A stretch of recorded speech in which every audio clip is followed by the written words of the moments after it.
Hello everyone, my name is Jenna and we will be going through practice exam 3R for Chem 112 in this video.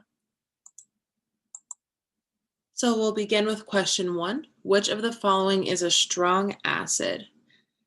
It's important that you memorize the strong acids and the strong bases, but I just put this table up for reference, where you can see that out of our list of 7 strong acids over here, the one that matches our answer choice is letter C, HClO4 minus.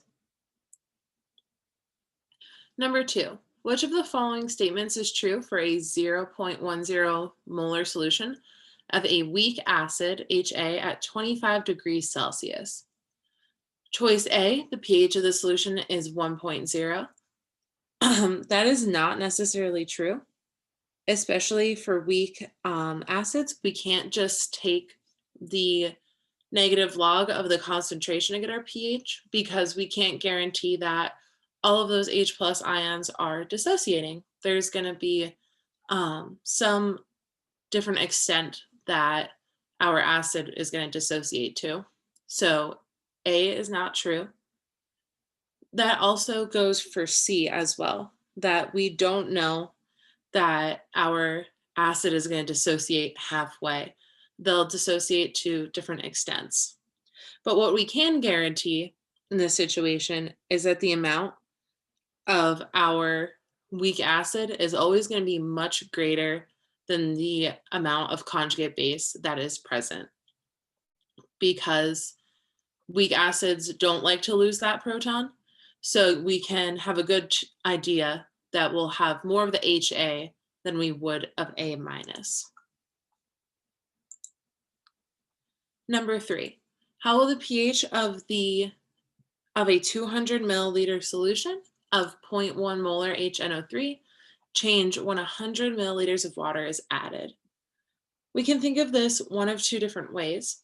The first way, we know that pH comes from the amount of H plus ions in our solution.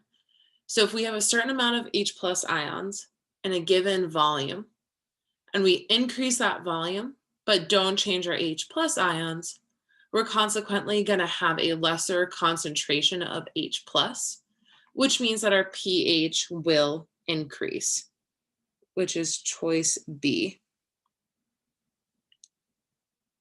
We can also support this mathematically by calculating the pH before we add water and then the pH after we add water. So HNO3 is a strong acid.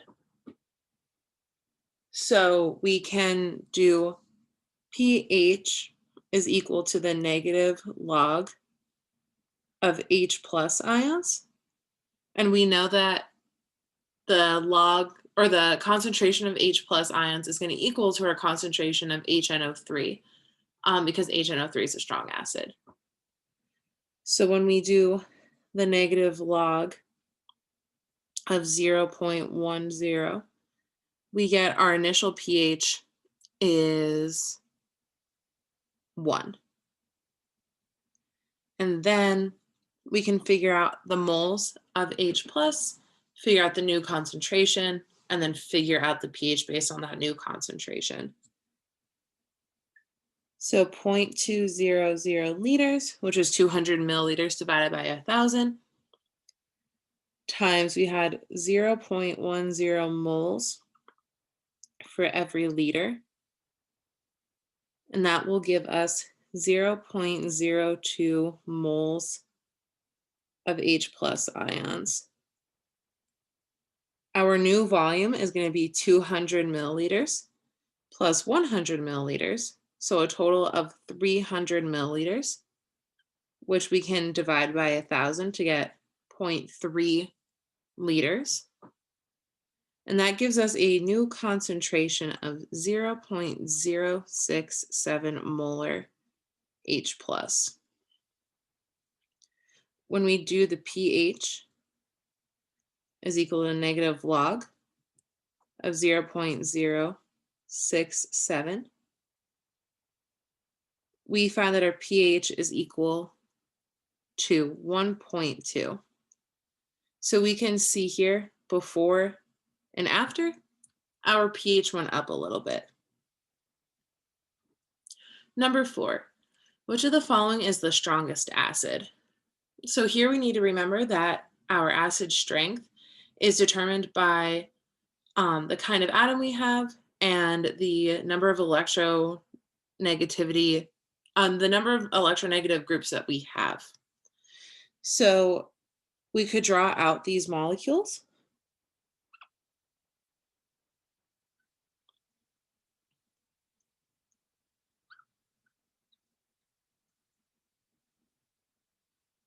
Where this is numbers or letter C, B, or option A rather, with the bromide, looks like this.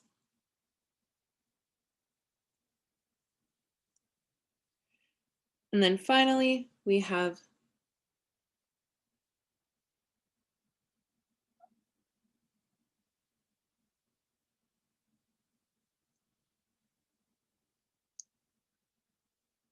this guy. And I drew them in the order of increasing acidity. So from left to right, we are increasing our acidity because chlorine is more electronegative than fluorine, or than bromine, not than fluorine. Fluorine is our most electronegative atom. So whatever one is closest to fluorine is going to be the most electronegative relative to that. So we go fluorine, chlorine, then bromine on the periodic table. Chlorine is more electronegative than bromine, which means that the acid with the chlorine is the most electronegative one, which gives us answer choice B.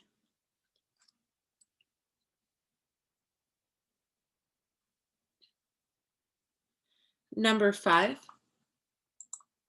which of the following is a weak base? So again, I bring up figure F20-2-6, but you should have strong and weak, strong acids and strong bases memorized.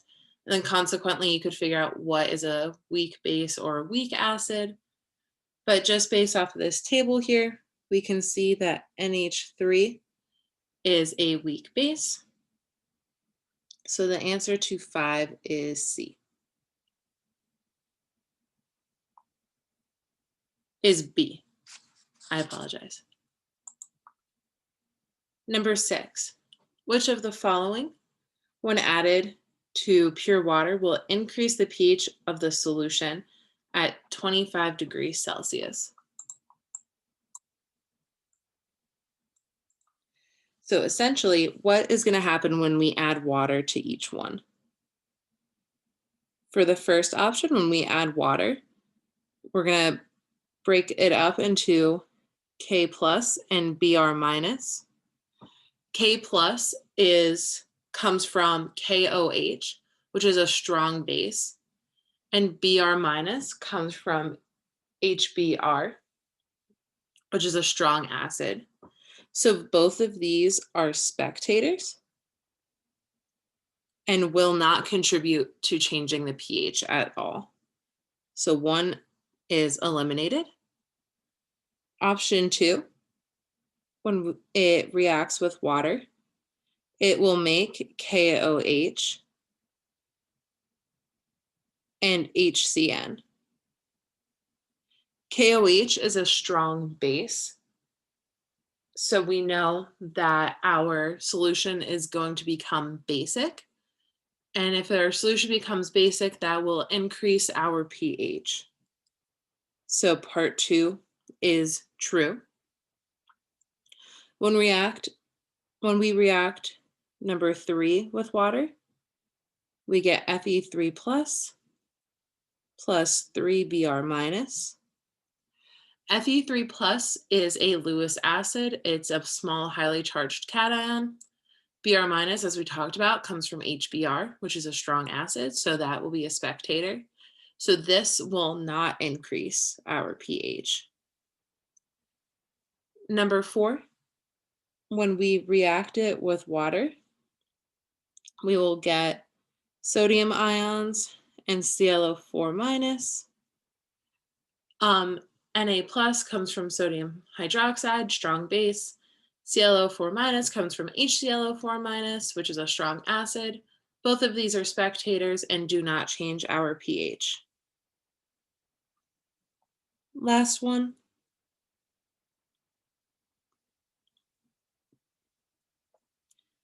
We get NH4 plus and Br minus. NH4 plus is a weak acid. Br minus is a spectator. So this will not increase our pH. If we have something acidic, that's not going to increase our pH. So that leaves us with just option 2. So choice D. For question number 7, what is the concentration of the hydronium ion in pure water? And we are given a pKw. So when in doubt, always, always, always write out the reactions here. So we have H2O, liquid, is reacting with H2O. And it makes our hydronium ion, which is H3O plus, and hydroxide, which is OH minus. We know that we can solve for our Kw from our pKw, since pKw is equal to the minus log of Kw. If we multiply both sides by -1 and then raise it to the 10 power to get rid of that log, we get that Kw is equal to 10 to the minus pKw. So 10 to the minus 12.70. And we get that Kw is equal to 2 times 10 to the minus 13. And we could write this just like our equilibrium constants, where Kw is equal to our products over our reactants, except in this case, both of our reactants are water, which are liquid. So Kw is just going to be equal to our products, our hydronium ion and our hydroxide. Those concentrations are equal to each other, so let's arbitrarily assign them the variable x. So we get 2 times 10 to the minus 13 is equal to x squared. When you take the square root of both sides, we find that x is equal to 4.5 times 10 to the minus 7 molar. That x is equal to our hydronium ion concentration. So we know the answer to this one is B.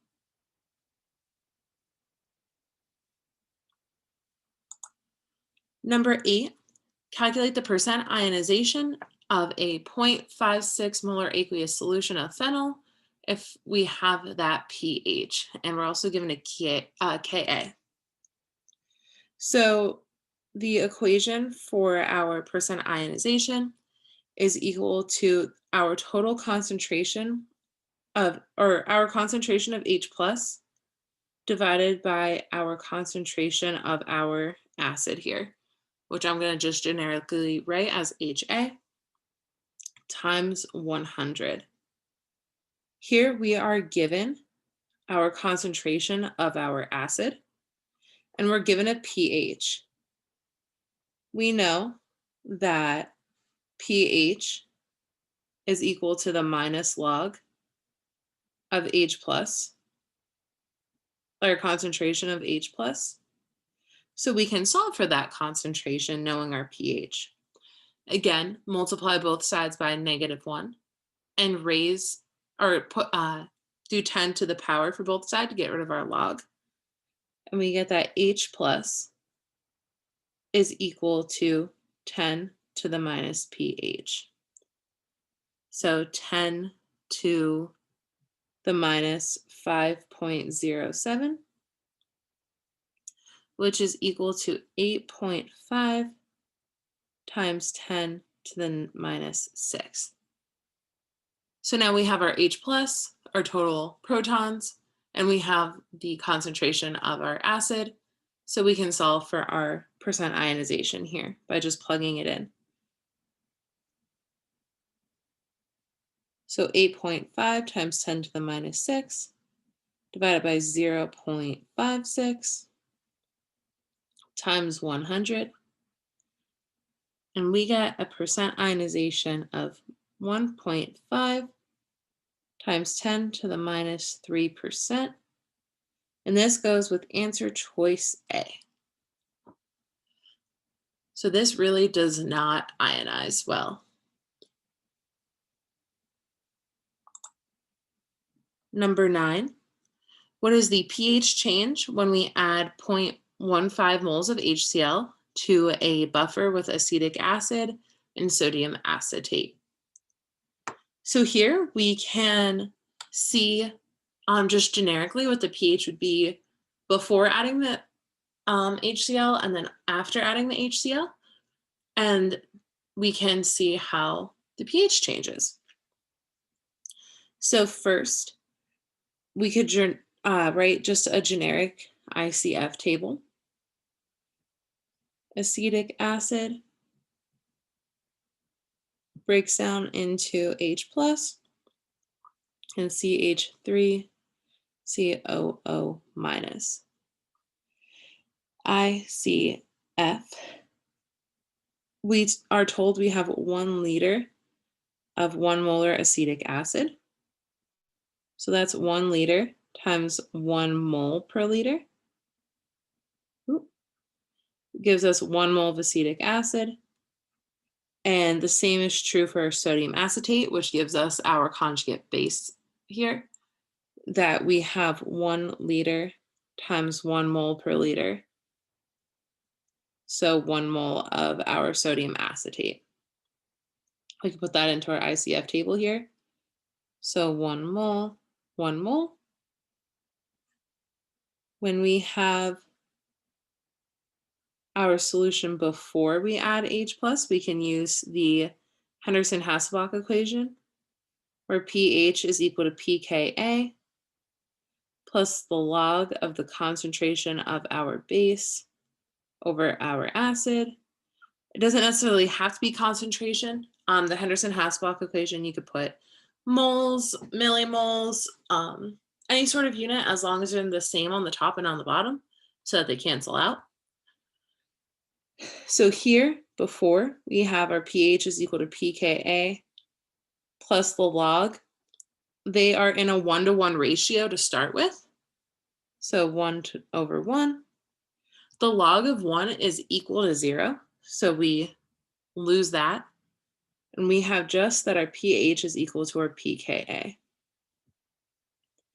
Then if we add 0.15 moles of HCl, so HCl will completely dissociate, so we could say that's also the same amount of our H plus. We determine what our limiting reactant is here, subtract from that side, and then add it to the other side. So in this case, it's our H plus, so minus 0.15 moles, and then add 0.15 mole. We get 1.15,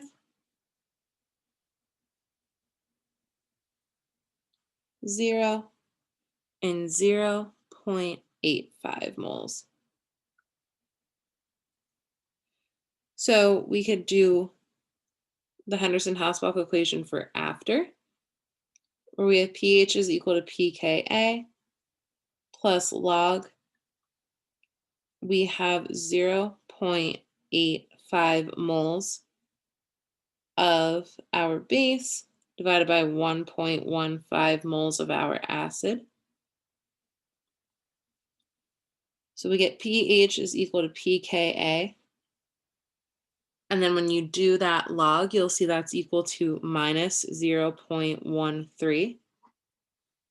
So when we look at the difference between our before pH and our after pH, we can see that it decreases by 0.13. So that matches with answer choice B. And we know that makes sense because we are adding a strong acid. So we know the pH won't increase, and we know that it's not going to not change. We know it's going to decrease by some amount. Just needed to figure out how much. Number 10, what is the pH of a 0.02 molar aqueous solution of barium hydroxide, BaOH2, at 25 degrees Celsius?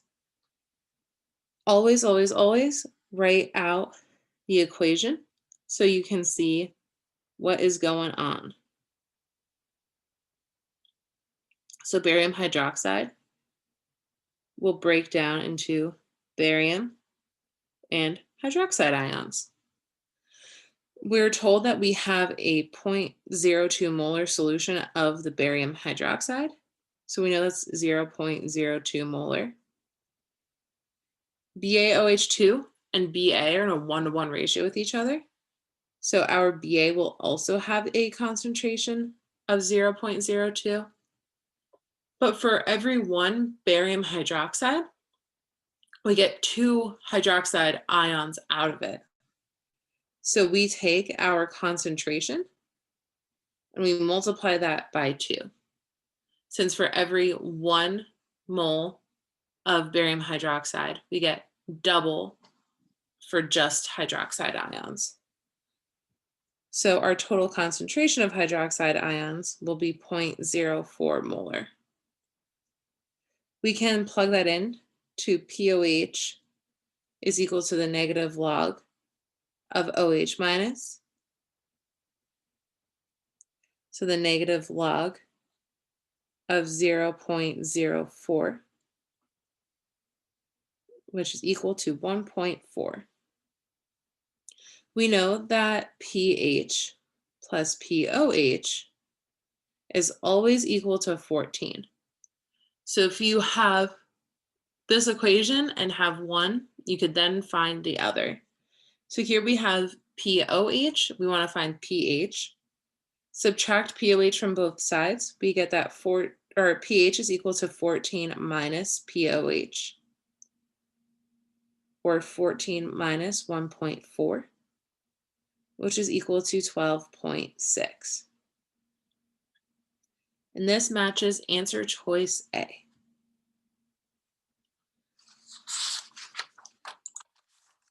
For number 11, we want to think about what would happen if we added 0.5 moles of NaClO2 to a solution of HClO2. So always write out the reaction so we can follow what's going on here. We know we have a solution of HClO2. And it's going to be in equilibrium with H plus and ClO2 minus. By adding NaClO2, what we're really doing is adding ClO2 minus ions into our solution. So when we think about Le Chatelier's principle, when we have a system in equilibrium, that equilibrium gets disturbed, the system is going to adjust appropriately to help re-achieve equilibrium here. So by adding NaClO2, we're inevitably increasing our concentration of ClO2 minus ions. When we do that, we increase our amount of products, so our system is going to shift to make more reactants to use up those extra products that we added in. So with that in mind, we can go through each of our choices here. Number one, the concentration of H plus would increase. Well, as we just discussed, we added more ClO2 minus. So that ClO2 minus is going to react with our H plus to make some more of our reactants. So what's actually happening is our H plus concentration is decreasing when we do that. So answer choice 1 is not correct. 2, our pH will increase. Again, pH is the measure of how much H plus you have in your solution. So if we're using up some of our H plus that's floating around to make some more of our reactant, that means our total amount of H plus in our solution is decreasing, which means that our pH would be increasing. So that is absolutely correct. Number 3, HClO2 would increase. As we've talked about, Le Chatelier's principle, we added some products. It's going to shift and make more reactants. Number 3 is correct. And the concentration of OH minus would increase.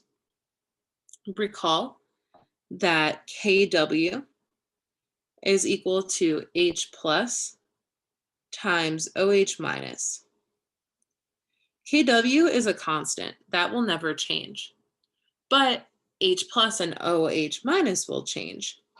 And as one changes, the other will also change to accommodate that change. Lots of change.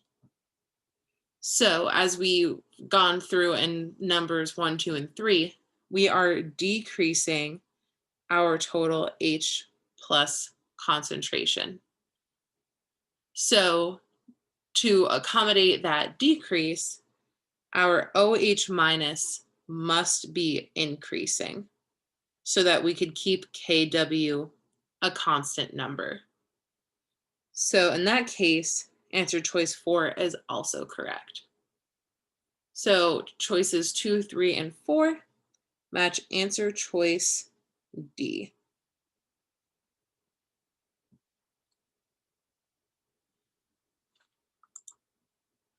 Number 12.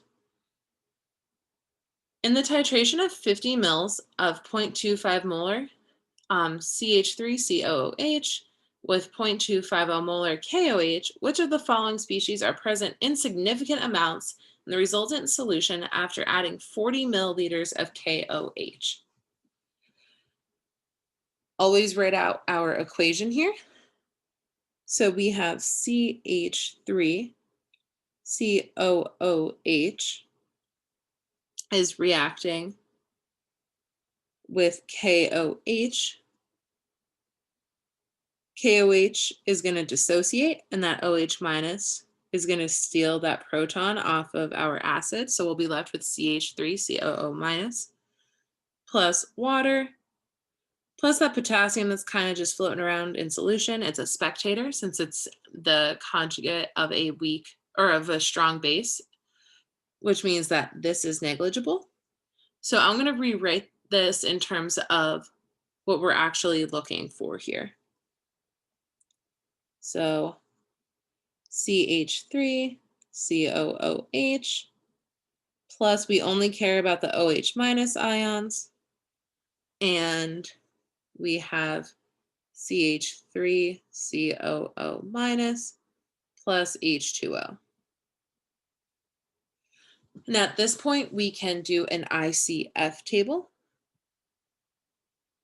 We don't care about water, so we could just scribble that out.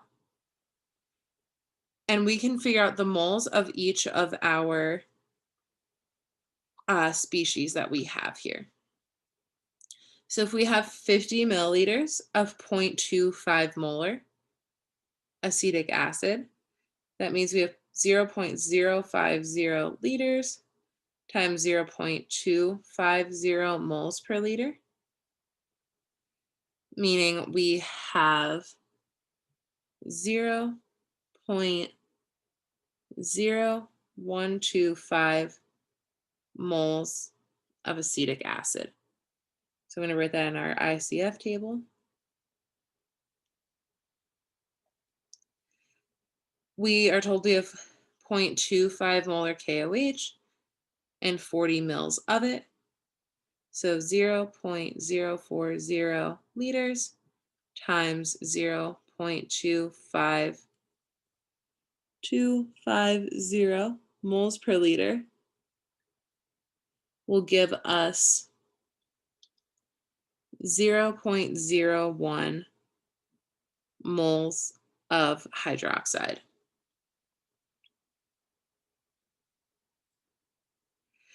And we do not have any of our conjugate base to start. We subtract by the limiting reactant and then add it to the other side, in which case is our OH minus ions, so minus 0.01 moles, and add that to our right side here.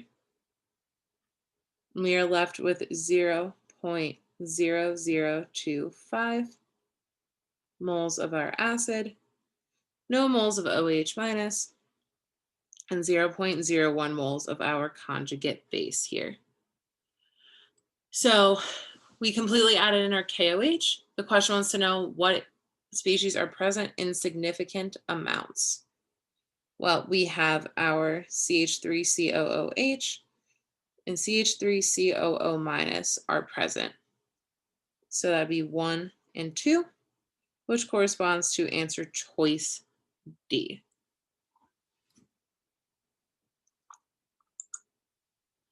Number 13, what is the pH of a 500 ml solution of 0.5 molar aniline at 25 degrees Celsius? Step number 1, always write out the equation.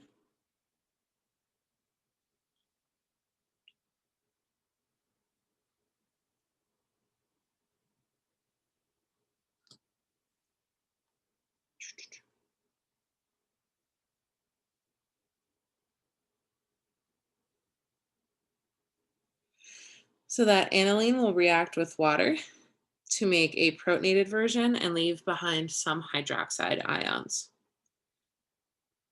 And these are aqueous, besides water, that is a liquid. So we can write out our equilibrium expression. Kb is equal to our aqueous products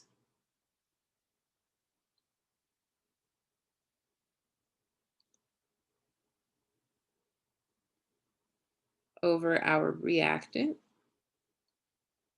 Since water is a liquid, we don't include it. We know that we will be losing some of our product and we'll be gaining our reactants. So we can say that each of these concentrations are equal to X because they're in a 1-to-1 ratio. And we are given our concentration of aniline, so our product. And we are given our Kb. So we can substitute a lot of things in at this point. 3.8 times 10 to the minus 10 is equal to X squared divided by 0.50.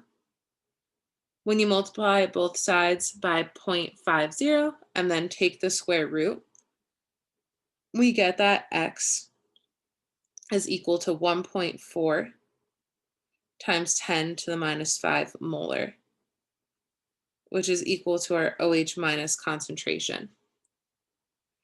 So from here, we can find the POH and then the pH. So POH is equal to the minus log of OH minus ions. So when you plug in that into our POH, we get 4.86.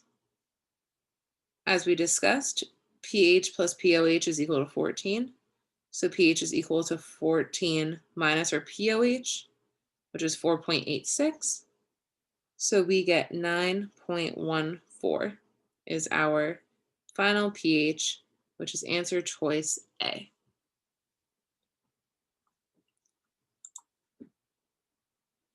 Number 14, which of the following mixtures would create a buffer solution? So first we want to identify what is a buffer solution. A buffer can be a weak acid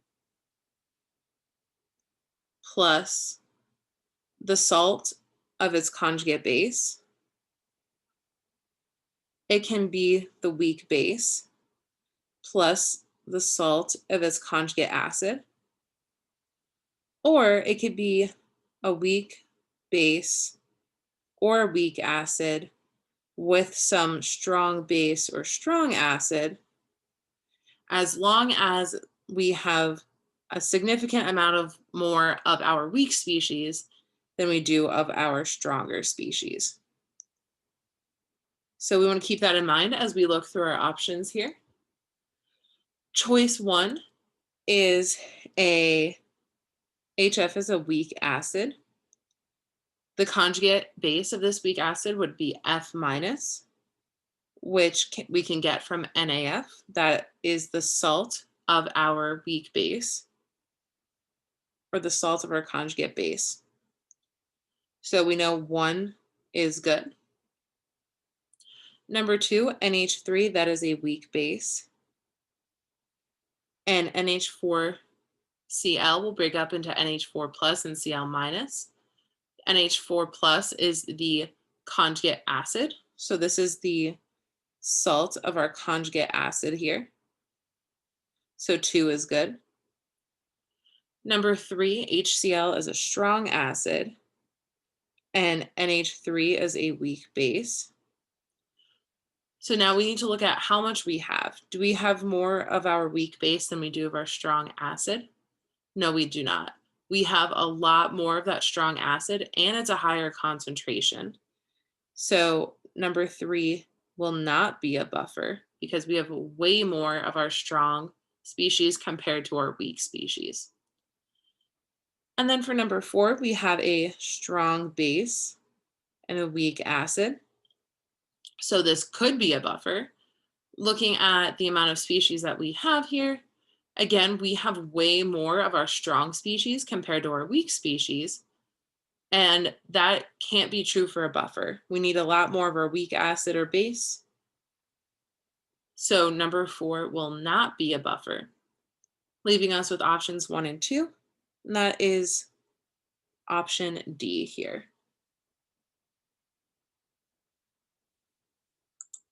Number 15, a titration enthusiast decides to titrate a 200 milliliter solution of benzoic acid with 0.9 molar NaOH.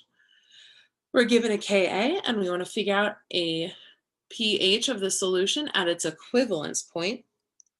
Anytime you see equivalence point, you want a little thing to go off in your head that at the equivalence point, the moles of our acid are equal to our moles of our base, which that is going to be helpful for us. First things first, let's write out our reaction of what's going on here. So we have C6H5COOH reacting with what we care about from NaOH is the OH minus ions that come off of it. And we're going to make CH3, nope, my apologies, C6H5COO minus plus water. And we can do an ICF table here.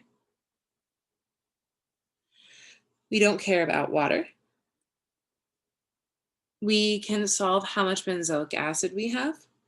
If we take 0.2 liters times 0.45 moles per liter, and we get 0.09 moles of our benzoic acid. So I'm going to write that in our ICF table here. And so they'd never give us a specific volume of base here, but we can figure it out one of two ways. Number 1, we know we have a 0.45 molar concentration of acid, and our base is double that concentration. So logically speaking, we only need half as much of our base that's double in concentration to neutralize all of our acid. So we only need 100 milliliters of this versus 200 milliliters. Since our concentration is doubled, our volume can be halved. So 0.90 moles per liter times 0.100 liters. And that gets us to 0.09 moles of our base. And again, this also makes sense because we are at the equivalence point where our moles of acid are equal to our moles of base. So it makes sense that these both come out to be 0.09. But we're going to need this volume later, so it's good that we could solve it this way as well. And then at the beginning, we don't have any conjugate base present. We subtract by our limiting reagent and then add it to the other side. In this case, both of these are a limiting reagent since they're the same number.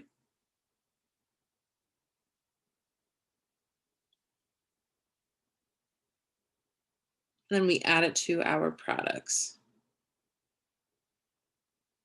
What we are left with is 0, 0, and 0.09 moles.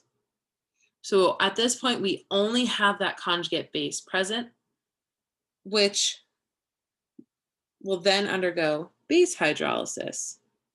So C6H5COO minus will react with water to make some conjugate acid, which is let me try that again. C6H5COOH plus some hydroxide ions. And this will be an ICE table. And for ICE tables, we need a concentration and molarity. So we have moles of our base, and we can solve for our total volume of solution by taking 200 milliliters of our original benzoic acid and adding that to the 100 milliliters that we found out that we needed of our base to neutralize that acid. So we have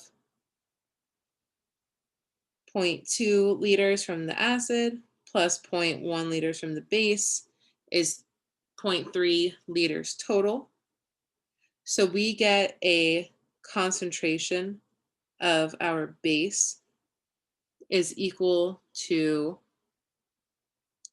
0.3 molar, which we then want to bring up over here. We don't care about water. We don't have our conjugate acid or any hydroxide to start with. We subtract from our reactants, add to our products, and then we get our equilibrium line here. Looking at KB, or the Ka rather, 10 to the minus 5, that's small enough that we can ignore the minus X here. And what we're looking at is a base hydrolysis. So we know that we want to be using a Kb value. So Kb is equal to our products over our reactants.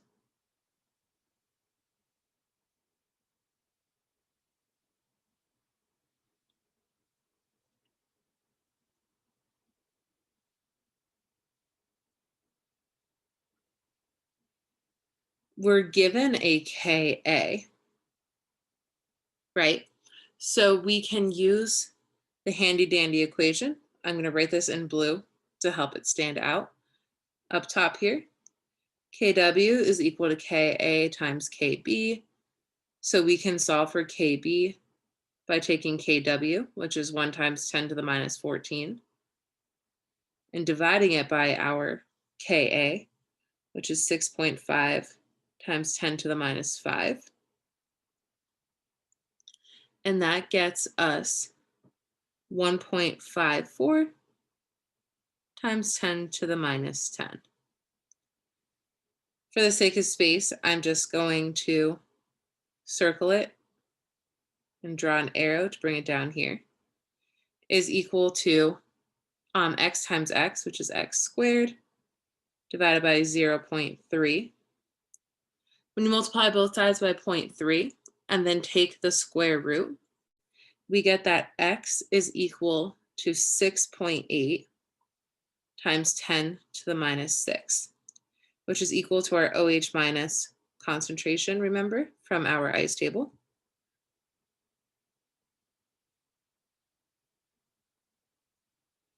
So we can solve for the POH here, which I'm going to do in the bottom left corner in yellow. Our POH is equal to the minus log of our OH minus concentration. When you do that, we get a POH of 5.17. The pH then is equal to 14 minus that. So we get a pH of 8.83.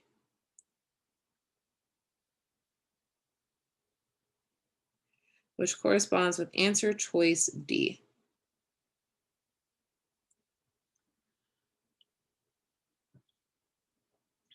All right, moving on to number 16. I'm not a biologist, so this type of lipid is very common in eukaryotic cell membranes. Their structure resembles trimethylamine, and we want to figure out the POH of this solution. Always, always, always write out the reaction to start.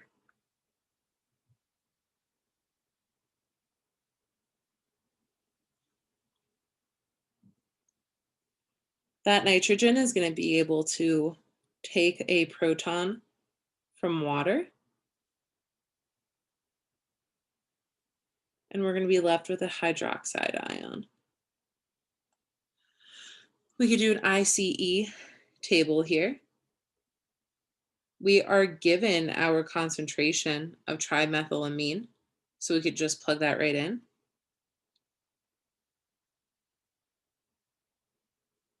We don't care about water, and we don't have any of our products to start. We subtract from our reactants and add to our products. And then we get 0.085 minus x, x, x. We can ignore the minus x here. So when we write our equilibrium concentration of, or equilibrium constant, I apologize, of products over reactants,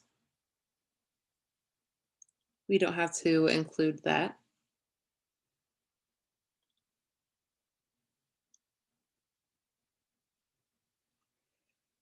And the problem so kindly already gives us KB. We don't have to do anything to it. So I'm just going to draw an arrow that KB is equal to x times x, which is x squared, divided by 0.085. Just plugging in from our equilibrium lines here. When you multiply both sides by 0.085 and then take the square root, we find that x is equal to 0.00234. And remember, that's also our concentration of OH minus ions. And then we could find the POH by taking the negative log of OH minus concentration. So when we take the negative log of 0.00234, we get a POH of 2.63. And since the question asked for POH, we are done at this point. So that corresponds with answer choice C.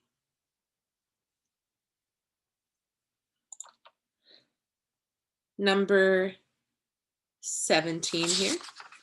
Which of the following statements is true concerning aqueous solutions of phosphoric acid at 25 degrees Celsius? And we're given those three constants.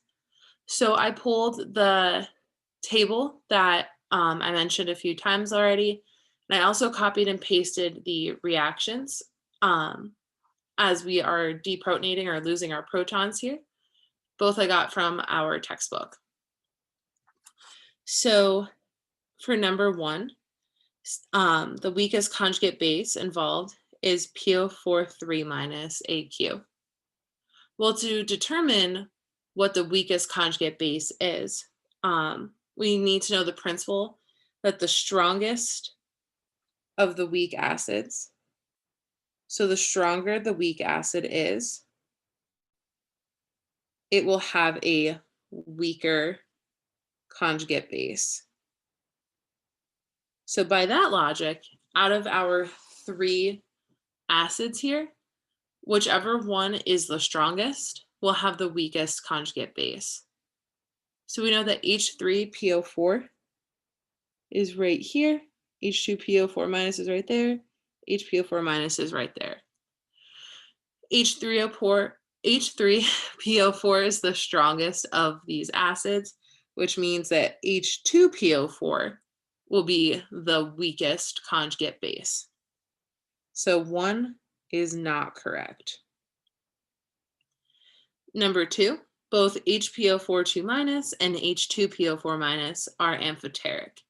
Amphoteric means that I could both accept and donate H plus in a reaction. So when you look at these 3 reactions, you can see that both of these can give up or take a hydrogen. So number 2 is absolutely correct. Number 3, HPO4 minus is a stronger acid than H2PO4 minus. So one of 2 ways of thinking about this, you can just look at our table on the right here, and you could see that HPO4 is lower on our chart here. So it's weaker compared to H2PO4. So that is wrong. But also, PO4 will have a more likely chance to give up a hydrogen the more hydrogens it has. So H2PO4 minus will be more likely and willing to give up one of those extra hydrogens compared to something that only has 1 hydrogen. So that's another way of thinking about why it's the stronger acid. So here our answer choice is 2, which goes with choice B. Number 18, at 25 degrees Celsius, we have a 7 milliliter sample of perchloric acid is added to lithium hydroxide, and we want to find out the pH of our solution. So always write out the reaction that's happening here. We are dealing with a strong acid and a strong base. So we know that the product of these is going to be water. So we can ignore the ClO4 minus, and we can ignore the Li, because we know that the conjugates of a strong acid or a strong base are just negligible. So we don't have to worry about those. So H plus from our HClO4 plus OH minus from our lithium hydroxide will react together to form water. We could figure out how much of each we have and plug that into an ICF table.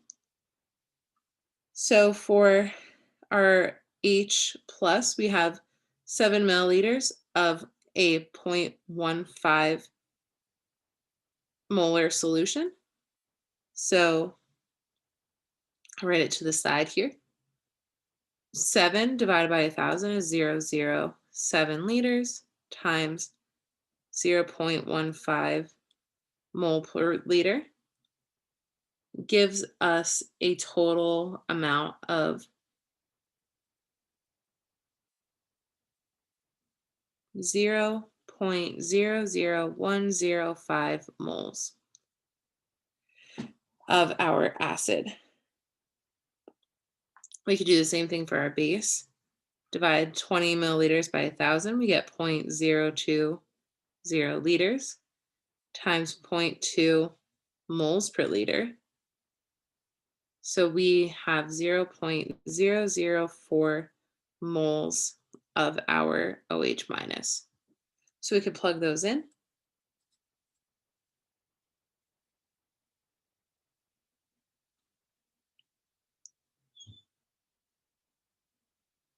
And we don't care about water. But we still can identify what our limiting reagent is, which in this case is going to be the H plus. So we subtract 0.00105. We have no H plus, and we have 0.00295 moles of OH minus left. Now we want to get our concentration of OH minus so that we could get to our pH. So we have our moles of OH minus. We need to figure out our total volume of our solution. So we know that we had 7 milliliters of our acid, 20 milliliters of our base, 7 milliliters plus 20 milliliters is 27 mils. When you divide that by 1,000, that's equal to 0.027 liters. So when we divide by 0.027 liters, we get a concentration of 0.109 molar.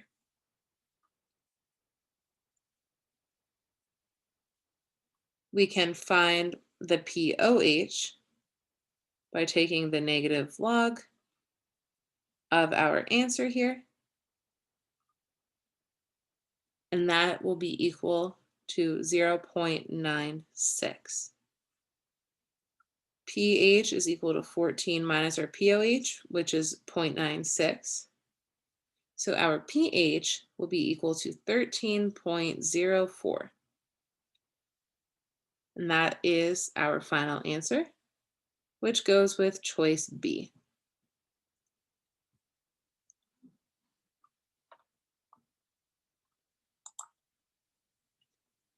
Number 19, we want to figure out the pH of a 0.1 molar solution of strontium nitrate, and we are given the Ka of nitric acid. So first, as always, write out our equation here. Strontium nitrate will break down into Sr2 plus 2NO2 minus. So just like we saw with barium hydroxide, we have 0.10 molar of our initial reactant here, and that's going to break down in a 1-to-1 ratio with our strontium, but in a 1-to-2 ratio with our nitrate. So we take our concentration and multiply it by 2 since we have double the amount. So we have 0.20 molar of our nitrate ion, which is going to react with water to make that HNO2 that it hinted towards with the Ka and some hydroxide ions. So we know our initial concentration of NO2 minus, so we can use an ICE table. Plug it in. We don't care about water. We have no products to start. We subtract X from the left, add it on the right. 0.2 minus X, X and X. We can ignore the minus X based on how little our Ka is. But this is actually base hydrolysis. So we don't want a Ka when we are writing out our equilibrium constant here. We want a Kb. So just a little side note here. our Kb is equal to our Kw, which is 1 times 10 to the minus 14, divided by the Ka that they give us, 4.5 times 10 to the minus 4. So our Kb is equal to 2.2 times 10 to the minus 11.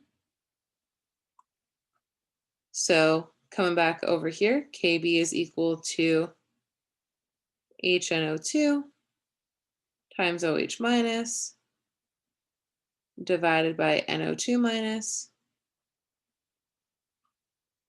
For the sake of space, I'm just going to circle it and draw an arrow.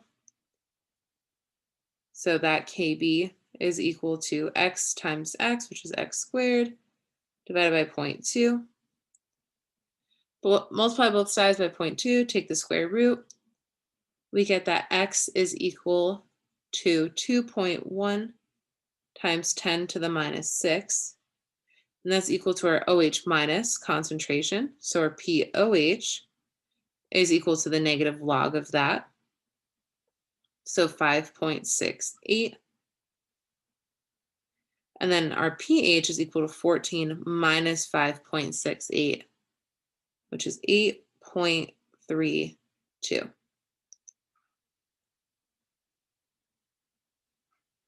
Which is choice B.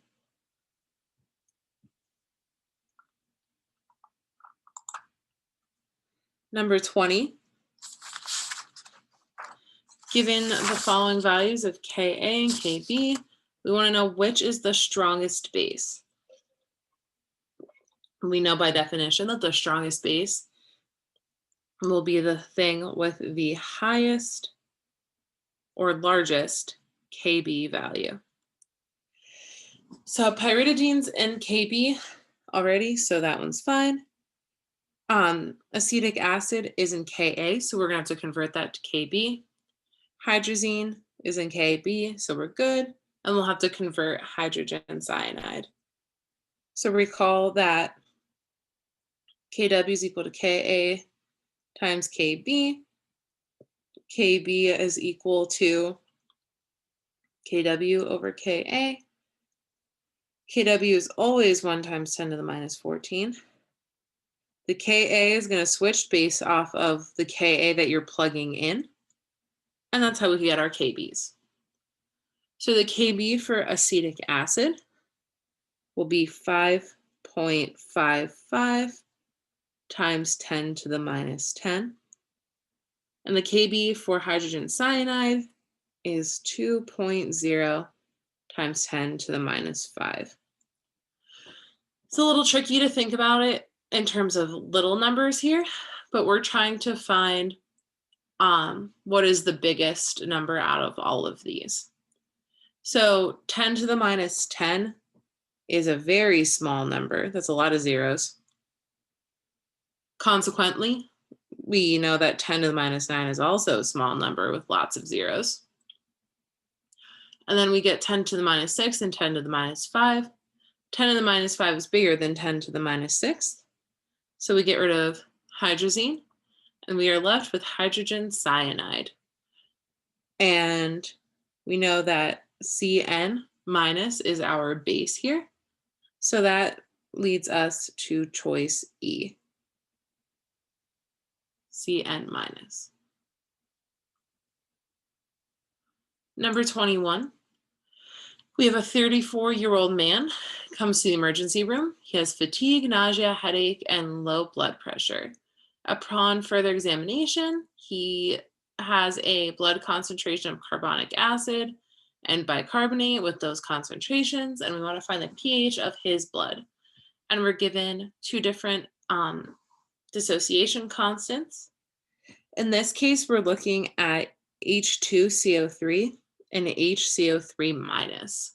So we know that we are losing that first proton, not the second one.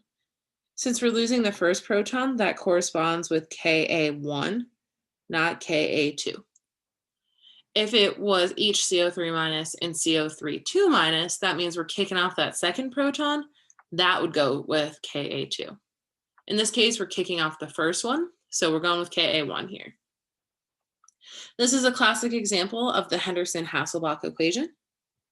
So pH is equal to pKa. And I'm going to specify 1 in this case to be extra clear, is equal to the minus log of our base concentration, which would be HCO3 minus, divided by our acid, which is H2CO3. And we can just plug and chug. pKa is equal to the minus log of our Ka1, which is 4.3 times 10 to the minus 7, plus log, and we can just plug in our concentrations that were given here. Henderson-Hasselbalch is awesome like that. As long as the units match, you can just end up dividing out. So we have 22 millimoles per deciliter divided by 2.4 millimoles per deciliter. So we get our pKa is 6.37. The log term is equal to 0.96. So our final pH is 7.33, which is good. We want our blood to be in that neutral range. So C is our answer here. Got to move to the next Jamboard.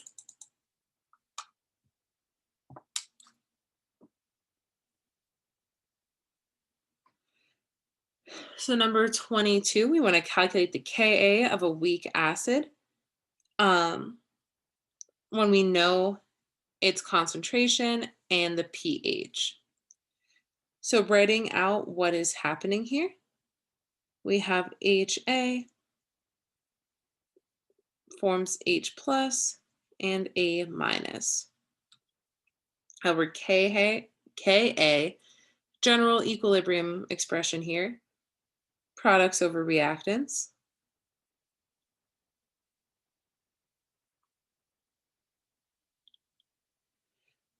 And we have our concentration of HA, but we need to figure out our concentration of H plus and A minus. We know that pH is equal to the minus log of our H plus concentration here. So we can find our H plus concentration, because when you multiply both sides by -1 and then raise them to the 10 to that power to get rid of that log, you get that our H plus concentration is equal to 10 to the minus pH. So 10 to the minus 4.52 gives us a concentration of 3 times 10 to the minus 5 molar. And consequently, because they're in a 1 ratio, that will also be our concentration of A minus. So now we can just plug and chug.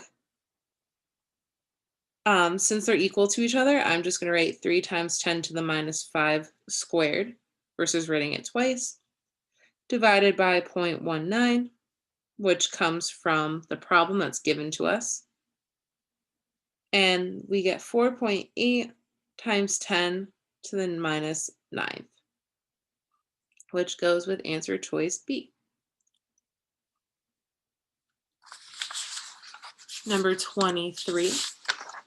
What is the equilibrium constant for the following reaction that occurs when we have disodium citrate dissolves in water? And we're given a bunch of acid dissociation constants. So the first thing that's super important to recognize is we're given a bunch of Kas, but is that actually what we want here? So we have HC6H5O7, 2 minus, and then we get H2C6H5O7. So this is actually base hydrolysis since we're adding a proton. So what we actually want here is a Kb, not a Ka. And we know that we could get to Kb's from Kas since Kw is equal to Ka times Kb. But we have to make sure we pick the right Ka. So it might be worth writing out each of the 3 reactions here to see what's going on.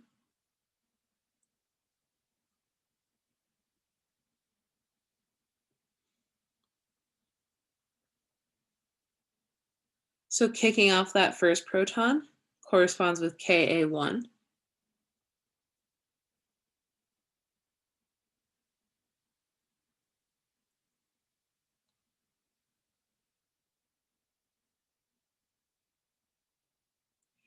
Kicking off that second proton corresponds with Ka2. And kicking off this last proton here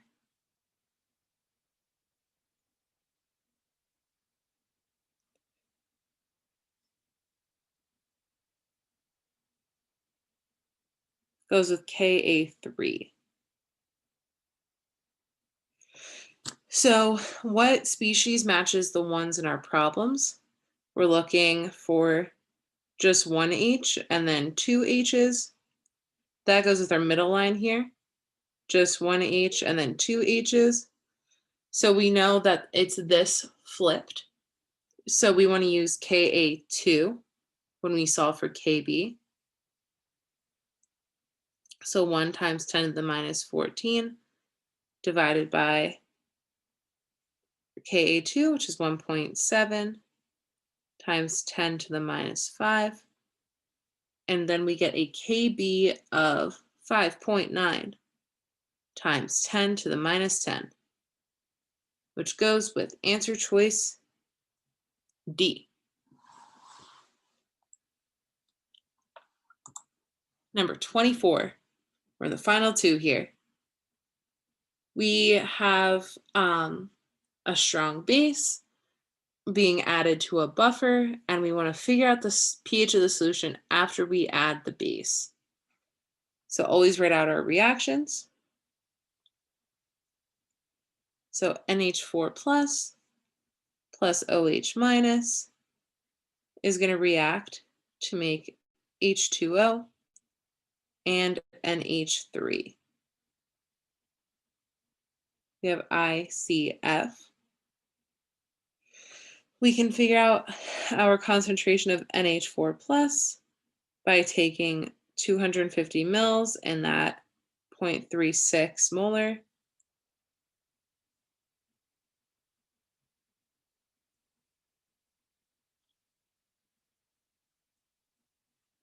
And so we get 0.09 moles of our NH4. For OH minus, we're told that we have 50 mils of 0.5 molar.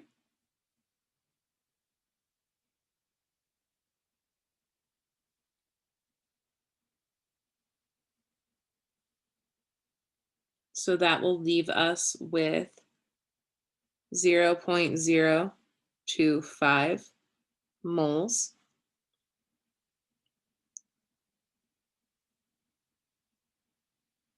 We don't care about water.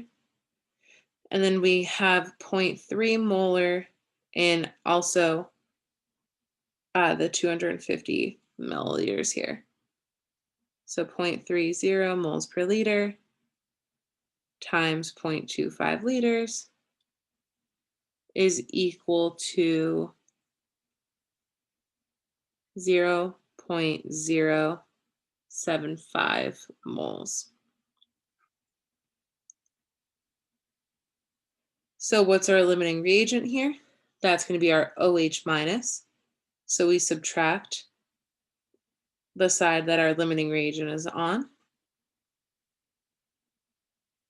because we're using it all up, and add it to the other side. So we're left with 0, 0.065, and 0.1. So here we are given a Kb, but we need a Ka because we have a buffer and we want to use the Henderson-Hausbach equation. So we need a Ka to get to our pKa for it.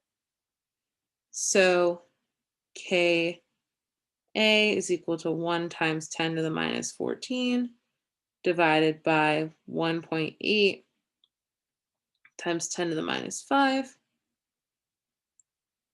So we will get a Ka of 5.56 times 10 to the minus 10. pKa is negative log of that, and we get 9.255. The Henderson-Hasselbalch equation says that pH is equal to pKa plus the log of the concentration of our base over our acid. So 0.1 divided by 0.065. When you plug and chug, we get 9.44 as our final pH, which is choice D.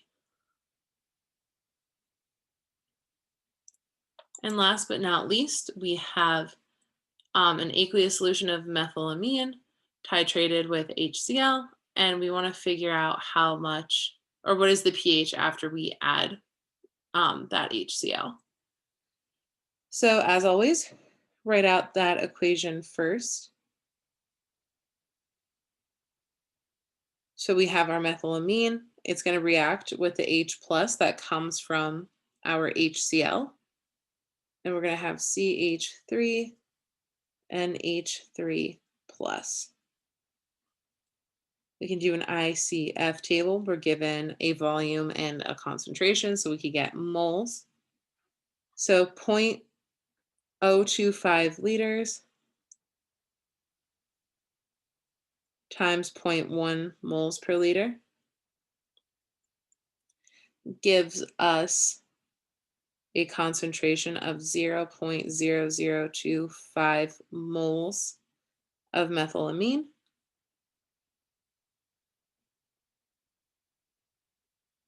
We have 0.112 moles per liter of HCl times 15 mils, or 0.015 liters. And that gets us to 0.00168 moles of our acid here.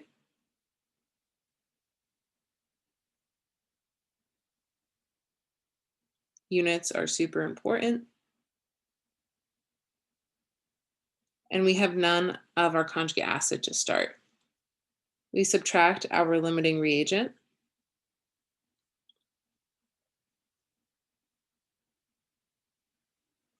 Then add it to the opposite side.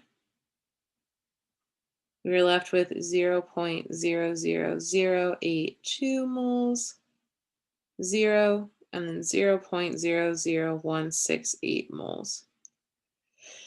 We could always rely on good old Henderson-Hasselbalch to help us here. We're given a Kb. As we just talked about, we need a Ka to get to pKa for the Henderson-Hasselbalch equation. So Ka is equal to 1 times 10 to the minus 14 divided by 4.4 times 10 to the minus 4. So our Ka, and then when you take the negative log of that, we get pKa of 10.64. So in the Henderson-Hasselbalch equation, pH is equal to pKa, which is 10.64, minus the log of our base over our acid. So the base is the guy with less protons. The acid is the thing with more protons. It's plus the log, my bad.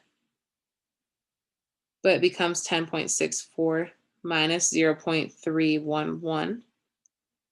So we are left with 10.3 is our pH, which is answer choice C. And just in case you missed or wanted to double check your answers just at a quick glance, here is the answer key. Thank you so much for listening and watching. Good luck on your exam. You're going to do great.